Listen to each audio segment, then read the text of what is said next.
dan menjadi wasilah sembuh. Karena saya ketika membawa air, saya baca Al-Fatihah 7 kali di dalam air, baru saya minum.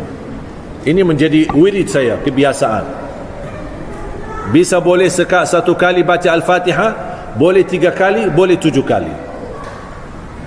Dan subhanallah, Al-Fatihah termasuk surah yang paling dahsyat untuk menyembuh segala penyakit. Tapi tergantung keyakinan, jangan coba-coba. Tapi itu mujarrab. Sakit kepala, sakit gigi, sakit tangan, apapun sakitnya, taruh tangan kanan di posisi sakit. Misal sakit kepala, di mana tangan kanan taruh di atas sakit kepala atau di posisi sakitnya, dan baca Al-Fatihah. Dalam perlu keyakinan, Al-Fatihah adalah menyembuhkan segala penyakit. Ayat kursi berlindungan dari bahaya sihir, berlindungan dari bahaya dukun, berlindungan dari bahaya orang yang ingin menjatuhkan keluarga kita atau menghancurkan usaha kita. Ayat kursi perlindungan dari ini semua. A'zamu ayatin fi kitabillah, ayat yang paling agung di dalam Al-Quran adalah ayat kursi.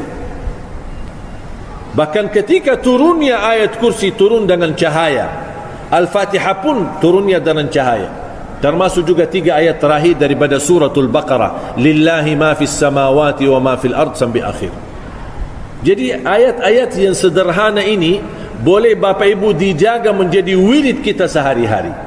Walaupun tambah sakit, anak kita sudah tidur dan dia belum baca ayat kursi, tak apa-apa, orang tuanya bacakan Al-Fatihah sambil usap kepalanya, bacakan ayat Al-Kursi sambil usap badannya, insyaAllah dilindungi oleh Allah dari segala bahaya.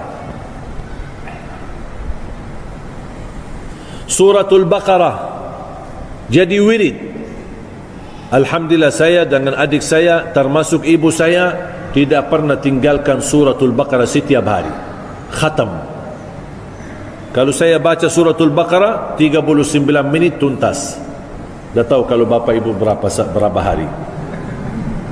Saya 39 menit cukup. Lancar, bacaan lancar, sudah cukup 39 menit khatam Suratul Baqarah 286 ayat. Dan saya jaga Suratul Baqarah ini karena Rasulullah SAW bersabda, "Alaikum bi suratil Baqarah fa inna akhdaha barakah wa tarkuha hasrah wa la tastati'uha al-batalah." Bawalah Suratul Baqarah, jagalah Suratul Baqarah. Barang siapa yang membawa Suratul Baqarah, dia telah membawa keberkahan. Dan barang siapa yang tinggalkan Suratul Baqarah akan menyesal. Dan orang yang membaca Suratul Baqarah di rumahnya tidak akan berani didekati syaitan rumahnya. Kalau syaitan di dalam pun akan lari kabur dari rumah yang dibacakan dalamnya Suratul Baqarah. Mohon maaf Bapak Ibu, mungkin merasa berat atau masih berbata-bata atau sulit membaca Suratul Baqarah, silahkan buka Al-Quran dan hidupkan YouTube Suratul Baqarah, atau CD, atau MP3, atau dari HP, setelkan Suratul Baqarah sambil buka Al-Quran, sambil simak. Masa pun simak tidak bisa sih? Dengar, insyaAllah tidak lama. Dan ini menjadi wasilah. Pertama, kita dapat pahala. Yang mendengar sama pahalanya sama yang membaca. Setiap satu huruf 10 kebaikan. Yang kedua, Allah turunkan keberkahan di rumah kita dan keluarga kita. Yang ketiga, tidak ada syaitan dan jin berani dekati rumah tersebut. Yang keempat, kalau ada jin, ada godaan, ada makhluk halus di dalam rumah kita, akan diusir oleh Allah dengan kekuatan dan cahaya Suratul Baqarah. Bahkan Al-Baqarah menjadi perlindungan dari segala penyakit. Faham Bapak Ibu? InsyaAllah siap amalkan sesuai kemampuan. Tak usah 39 menit, tak apa-apa, sesuai kemampuan. Kalau tak bisa tuntas satu hari, tak apa-apa, lanjut besoknya. Kalau belum bisa selesai pun, lanjut hari ketiganya sampai selesai Suratul Baqarah. Begitu selesai, ulang lagi. Dan jadi rutin. InsyaAllah sampai akhir hayat. Wallahi dahsyat. Berkah rizki, berkah umur, berkah keluarga, berkah rumah, dan dijauhkan oleh Allah dari segala bahaya dan keburukan. Tak ada yang lebih bahaya daripada sihir dan dukun, tapi Allah selamatkan dari godaan makhluk halus dan syaitan dan jin, apalagi godaan manusia. Al-Baqarah itu dahsyat. Ayat kursi satu ayat, kalau kita jaga setiap habis salat fardu, akan dapat jaminan masuk surga. Cuba ayat satu ayat. Makanya saya sering ingatkan jamaah, kalau anda buru-buru, ada urusan, ada kerjaan, ada meeting, ada rapat, ada janji, begitu selesai salat, Assalamualaikum warahmatullah, Assalamualaikum warahmatullah, Astaghfirullah, Astaghfirullah, Astaghfirullah, Allahumma antas salam wa minkas salam, sampai habis, langsung ayat kursi. Habis itu dah apa-apa jalan. Ayat kursi dulu.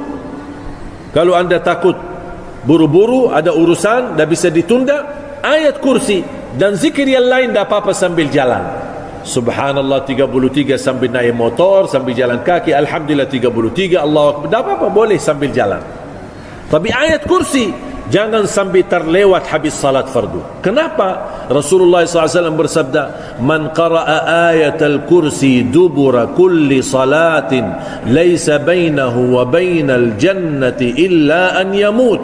Barang siapa yang membaca ayat kursi setiap habis salat fardu, tidak ada sesuatu yang mampu menghalanginya untuk masuk surga. Subhanallah. Satu ayat. Rugi orang yang tidak baca ayat kursi. Dan ketika mau tidur, baca ayat al-kursi satu kali. Rasulullah SAW bersabda, man qara ayat al-kursi inda an-naum kana lahu min Allahi hafiz wa la yaqrabahu syaitan.